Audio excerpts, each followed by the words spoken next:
Muchas gracias, señora ministra. Para mí, la verdad es que es un honor estar aquí en esta institución que es fundamental para la democracia de Chile. Yo quiero partir pidiéndole perdón a los encargados de pasar las presentaciones porque yo les voy a estar constantemente moviendo la mano para que pasen diapositivas. Voy a parecer bailador flamenco de tanto que voy a mover aquí la mano, así es que perdón, los voy a tener constantemente en actividad.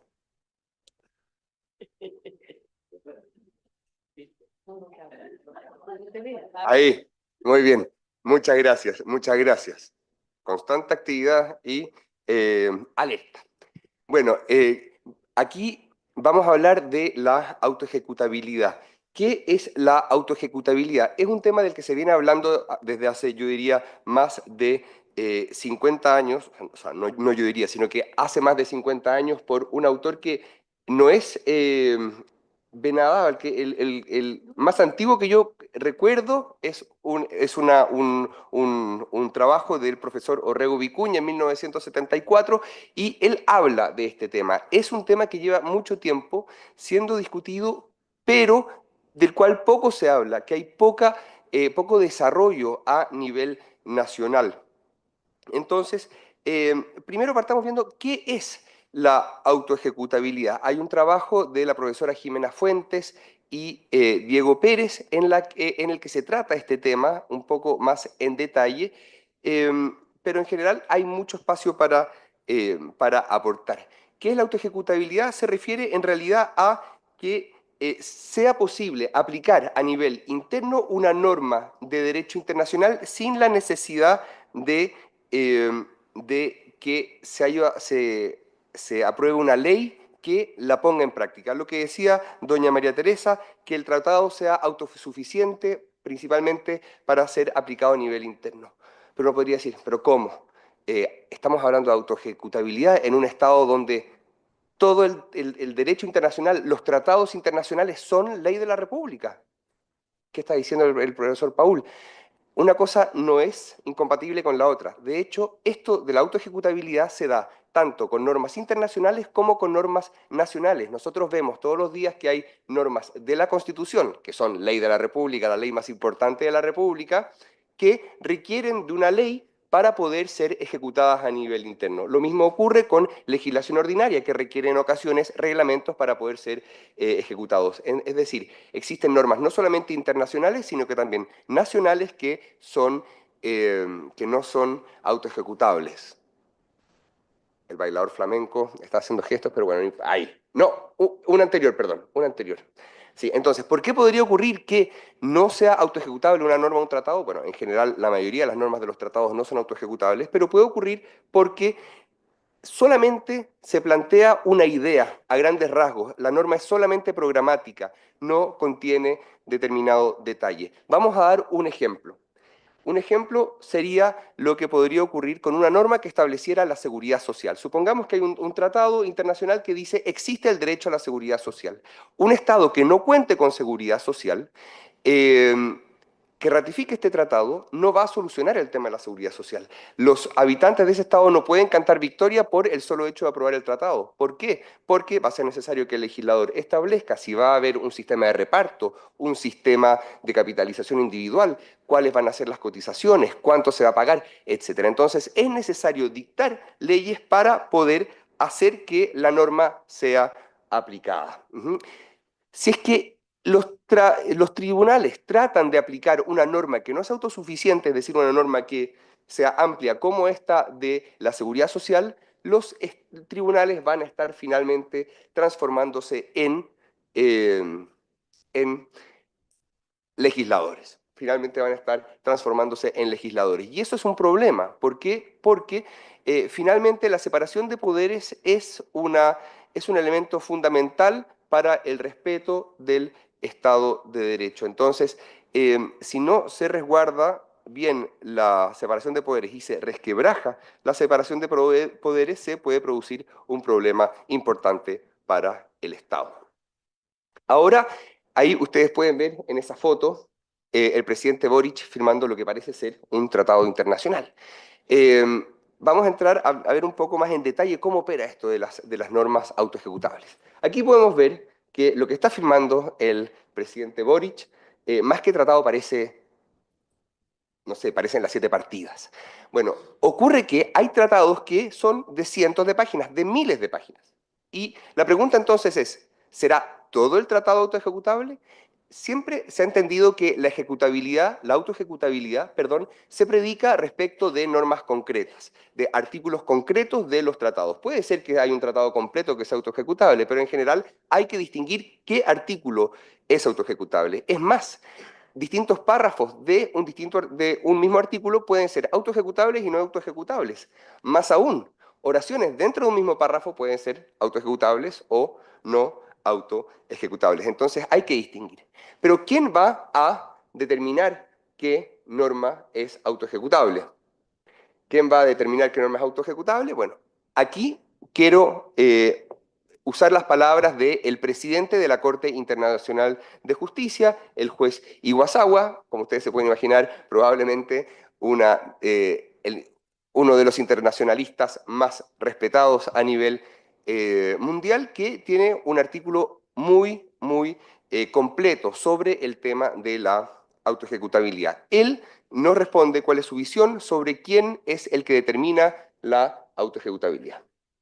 El presidente de la Corte Internacional de Justicia nos dice, un Estado es libre para decidir si el derecho internacional tiene fuerza de ley en el derecho interno y el rango de su jerarquía.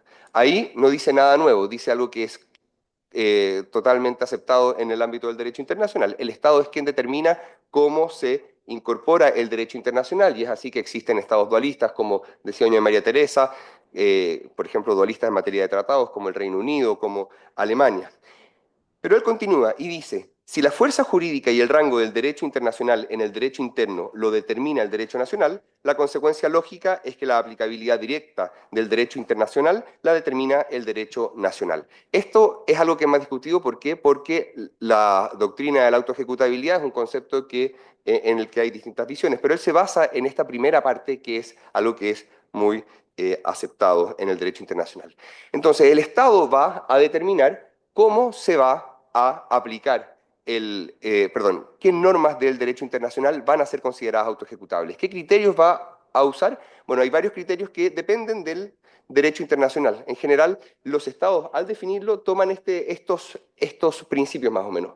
Toman en consideración criterios subjetivos, es decir, cuál es la intención de las partes de un tratado. Aquí se puede acudir a los trabajos preparatorios del tratado, al texto mismo del tratado que puede dar pistas sobre el tema, y a la intención de los órganos internos del Estado que participan en la aprobación del tratado. En el caso de Chile, el presidente de la República, el Congreso, que al momento de ver si es que aprueban o no un tratado, pueden dejar establecido claramente si es que consideran que el tratado es autoejecutable o no. Esto ocurrió, por ejemplo, en el caso del convenio 169, como al que se refirió eh, doña María Teresa.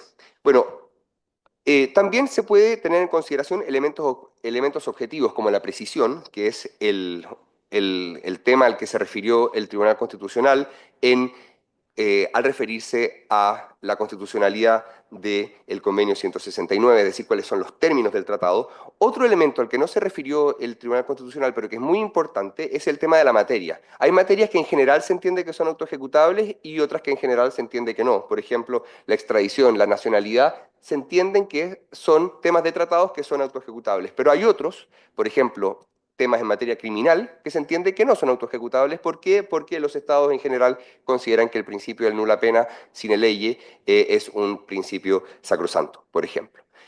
Luego hay otros criterios, como por ejemplo si el tratado crea obligaciones legales para los estados o solamente establece permisos, si los tratados son exclusivamente políticos. Hay tratados como los de límites que en realidad no tienen por qué aplicarse a nivel interno. Luego la reciprocidad, cómo el otro Estado en un tratado bilateral interpreta la autoejecutabilidad o no del tratado. Y hay otros posibles criterios que son un poco más discutibles. Bueno, ¿qué ha ocurrido a nivel nacional? Aquí vemos que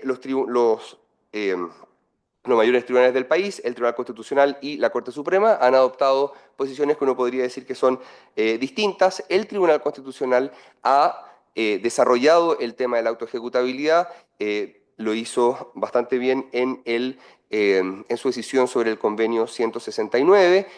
Sin embargo, todavía le falta desarrollar más los criterios, en el sentido de que solamente se refirió a uno de los criterios que en general usan los estados, pero puede ser más sutil al momento de determinar, al momento de ver qué otros criterios pueden ser usados. Por ejemplo, bueno, los tratados de derechos humanos. En general, bueno, dependiendo de las palabras que se usen, etcétera, suelen ser considerados muchas veces como autoejecutables. Bueno, ahí entonces habrá que ver, aunque depende del país. En Estados Unidos también hay excepciones en la materia. La Corte Suprema, por otra parte, suele considerar que la generalidad de los tratados internacionales son autoejecutables. Y esto genera problemas. O sea, no hay problemas en casos como el de la inmunidad diplomática. Un poco más discutible es qué ocurre con tratados de libre comercio, donde la Corte Suprema ha dicho, no importa lo que diga la legislación nacional en materia de aranceles, se va a aplicar el arancel que establece el tratado internacional. Eso es más discutible, pero lo ha hecho la Corte. Pero es mucho más discutible cuando ocurre, como ha ocurrido en algunas ocasiones, como el ejemplo que les voy a dar de el derecho al agua. En Chile hay regiones que tienen, o sectores que tienen problemas muy importantes de acceso al agua, como Petorca. Bueno, hubo un fallo en que la Corte usó el derecho al agua, estableció que existía un derecho al agua a secas, en el derecho internacional, y dijo que en virtud de ese derecho al agua, el Estado tenía que entregar no 50 litros por persona diarios en Petorca, sino que tenía que entregar 100. Yo la verdad no voy a decir que 50 litros de agua sea algo particularmente adecuado, pero es algo que le corresponde decidir a la administración, y si es que hay alguna ilegalidad o algún otro problema, se tendrá que resolver de algún otro modo, pero no aplicando una norma que sea tan amplia como el derecho al agua, porque finalmente eso hace que la Corte Suprema termine reemplazando a la administración en su labor. Entonces, eso es algo muy complicado. Y ahora vamos a dar otro ejemplo con el caso del convenio 169 de la OIT, que es uno donde efectivamente hay un desarrollo bastante claro sobre el tema de la autoejecutabilidad. Voy a referirme a un ejemplo bastante concreto. Hay una norma del convenio 169 que dice: en la medida en que sea compatible con el sistema jurídico nacional, deberán respetarse los métodos a los que los pueblos indígenas recurren tradicionalmente para la represión de los delitos cometidos por sus miembros. Esta norma, cuando se discutió en el Congreso, generó bastante revuelo, porque dijeron, bueno, ¿significa esto entonces que vamos a tener que establecer un sistema penal indígena paralelo? Porque si es así, entonces no se aprueba nada. Sin embargo, se dijo, aquí la norma es clara al decir que en la medida en que sea compatible con el sistema jurídico nacional, es decir, el sistema jurídico nacional puede establecer que hay un sistema único criminal, y en ese caso no se aplica esta norma del convenio 169, es decir, no es autoejecutable. Sin embargo, bueno, y en esto estaban de acuerdo tanto el Congreso, donde se discutió esto, y esta discusión fue importante para ver si se aprobaba o no se aprobaba esta norma, como en el Tribunal Constitucional, donde también se dijo, efectivamente, esta norma no es autoejecutable. ¿Por qué? Porque es necesario esperar a ver qué diga la ley. Sin embargo, hubo un juzgado de garantía de Arica que dijo, no tomó en consideración ni lo que dijo el Congreso, ni lo que dijo el Tribunal Constitucional, y sencillamente dijo que una mujer no aymara no tenía derecho a acudir al sistema penal nacional sin antes haber acudido a la justicia indígena. Es decir, consideró directamente aplicable esa norma. Entonces, esto nos muestra que en materia de autoejecutabilidad tenemos un problema de que se requiere un mayor desarrollo por parte de la doctrina y por parte de las instituciones, pero también se requiere una mayor coordinación para que las distintas instituciones del Estado tengan claro qué es lo que se ha dicho en la materia. Y ahí la comisión experta,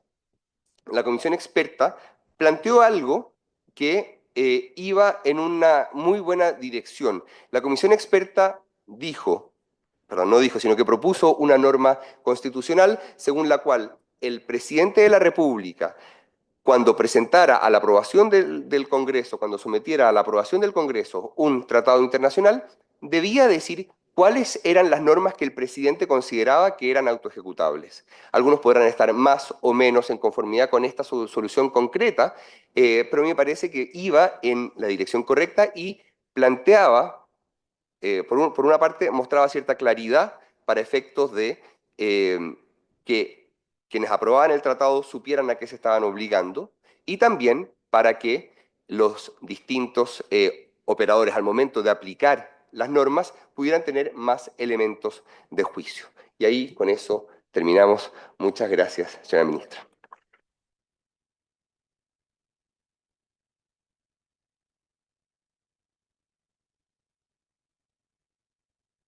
Muchas gracias. Vamos a hacer una ronda de preguntas. No sé si a lo mejor Don Ángel nos puede ayudar con Alexis, nos puede ayudar con el micrófono para acercarlo a los que están aquí y también recibimos las que estén por vía streaming.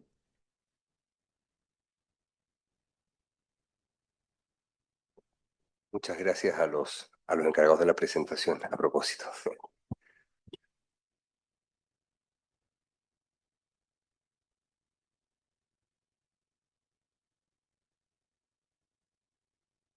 No se escucha.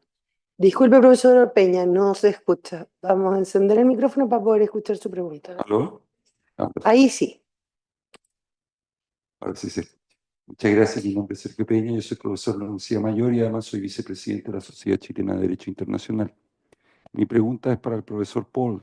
Eh, yo seguí atentamente su exposición, pero eh, en lo que se refiere al derecho humano al agua potable, que fue consagrado por la Corte Interamericana de Derechos Humanos en el caso Lacanhat y anteriormente en varios otros casos del año 2000, la Corte Suprema ha tomado más o menos el mismo razonamiento. El fallo que usted se refería es uno de los primeros, pero ha mantenido el mismo razonamiento de obligar al Estado a cumplir con su deber de proteger el derecho a la vida o la integridad física o psíquica, aplicando directamente la Convención y aplicando también el artículo 19 en una suerte de complementariedad de razonamiento. Eh, Puede que tenga algunos problemas prácticos y en eso yo puedo estar totalmente de acuerdo con el profesor, alguna vez lo hemos conversado, pero desde el punto de vista jurídico me parece que es razonable que las personas puedan ejercer eh, un derecho tan básico como el derecho a la vida, digamos, como fundamento para poder sobre agua potable es base de lo que todos nosotros requerimos para poder desarrollar nuestras actividades más básicas. Sobre eso hemos trabajado con varios de mis ayudantes y hemos publicado en la revista Estudios Constitucionales algunos trabajos que han tomado la posición del profesor Paul, pero me gustaría saber cuál es su opinión hoy día ante eh, no quiero decir eh, planteamiento, pero sí llamarlo a poder expresarse en ese sentido. Gracias. Perfecto. Juntamos varias preguntas y así hacemos una sola. ¿Alguna otra pregunta que se quisiera hacer? Porque luego de ahí vamos al café. ¿No? Ya, fantástico. Profesor Pablo. Muchas gracias, profesor Peña. La verdad es que ese es solamente un ejemplo. Y estamos de acuerdo en que el derecho al agua existe.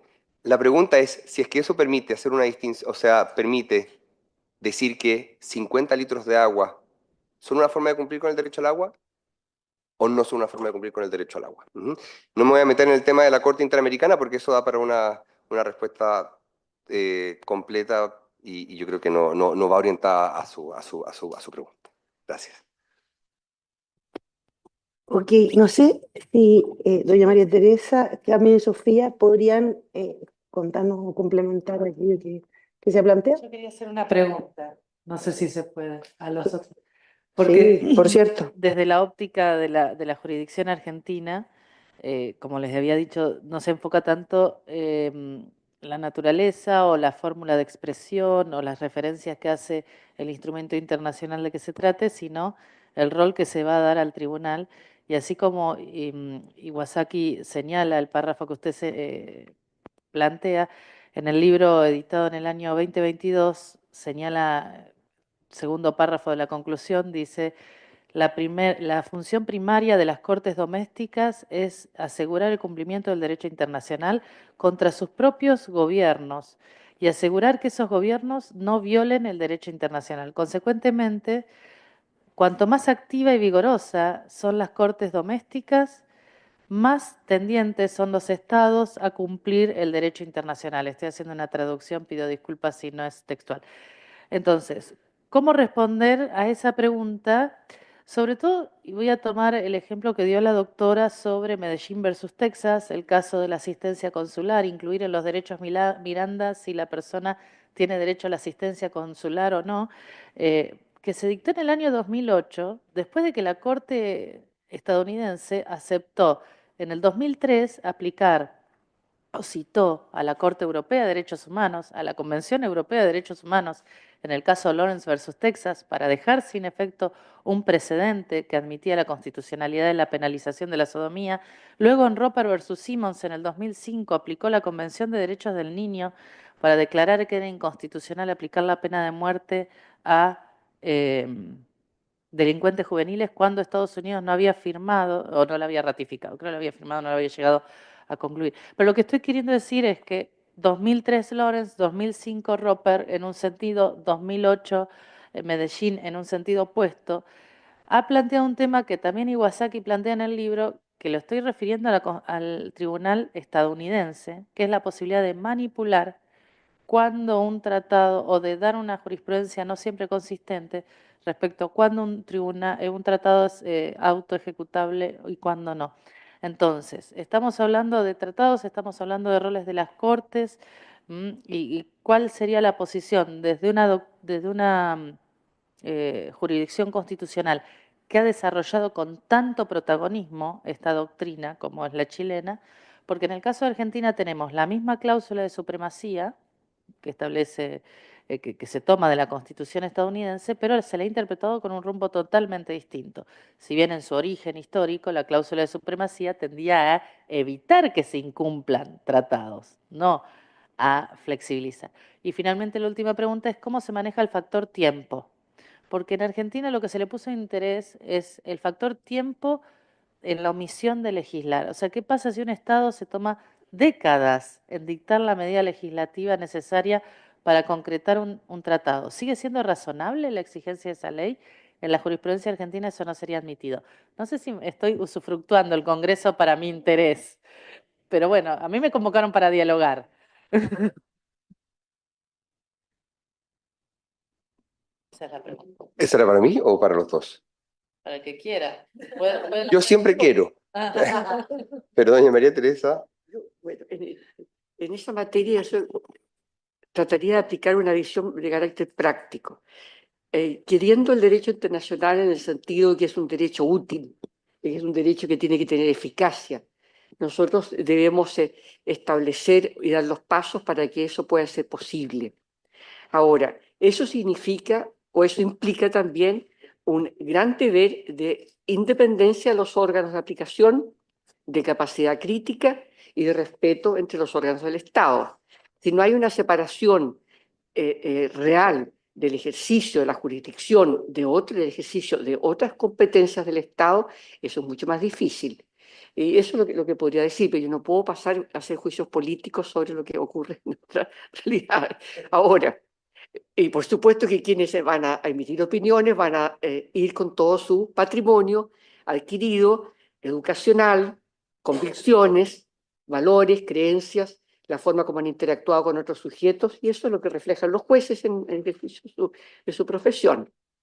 Ahora, quería decir una palabra sobre el tema del derecho al agua, que es un tema que no es ajeno a lo que estamos discutiendo, pero va mucho más allá de lo que estamos discutiendo. No es ajeno en el sentido que muchas veces una disposición puede ser genérica, es decir, el derecho a contar con los medios suficientes para vivir, para una vida sana, etcétera. En fin, el derecho internacional se ha avanzado en esta materia, en el sentido de ir apuntando a darle un alcance más vigoroso al Pacto de Derechos Económicos, Sociales y Culturales en este punto. Nos demoramos en comprenderlo, sí, porque hay que estudiarlo, hay que leerlo, hay que conocer el tema, y a veces los litigios nos ponen ante una situación de punta donde tiene que ser blanco o negro. La verdad que el derecho internacional no camina por los blancos y negros cuando se está formando ni generando. Desde la opinión que se emite en el comité hace varios años sobre que el tema del agua está vinculado a la vida, y eso es bien interesante.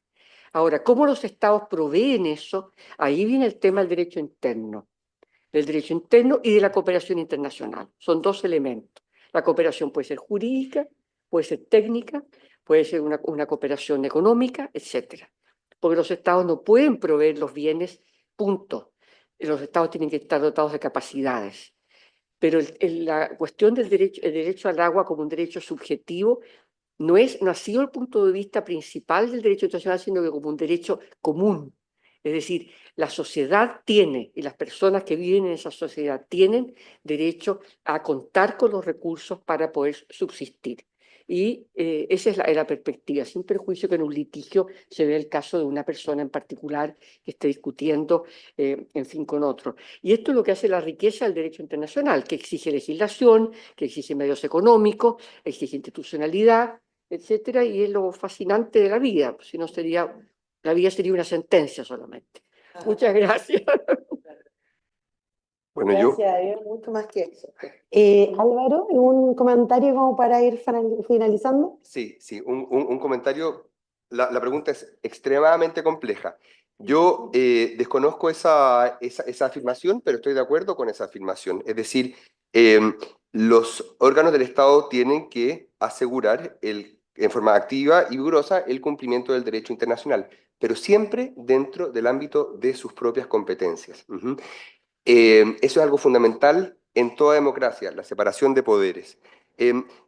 Dice que la posibilidad de manipular cuando un tratado es autoejecutable o no es muy amplia. Sí, pero yo diría,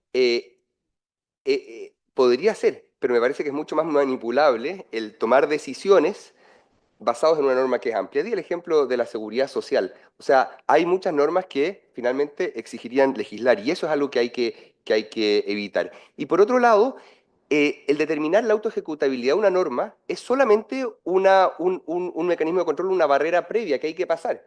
Pero se puede pasar. Se puede pasar y decir, esta norma es autoejecutable y hay que cumplirla.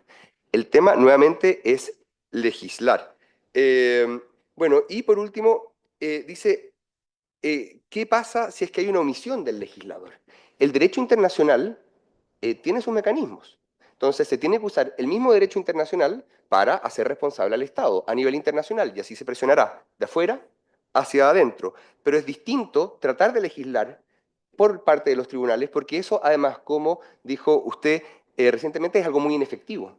Cuando los tribunales legislan, cuando los tribunales legislan, es difícil que se haga caso en ocasiones. Y eso se muestra en la experiencia, por ejemplo, colombiana, que es una experiencia donde hay bastante activismo. Y finalmente, esto de la autoejecutabilidad es algo que llama a la prudencia, porque todo órgano siempre va a tratar de algún modo de aumentar un poco su poder. Entonces aquí lo que se dice es, calma, veamos qué es lo que dijeron los otros órganos o los otros poderes del Estado para que operemos como siempre en esta especie de equilibrio que se exige en toda democracia.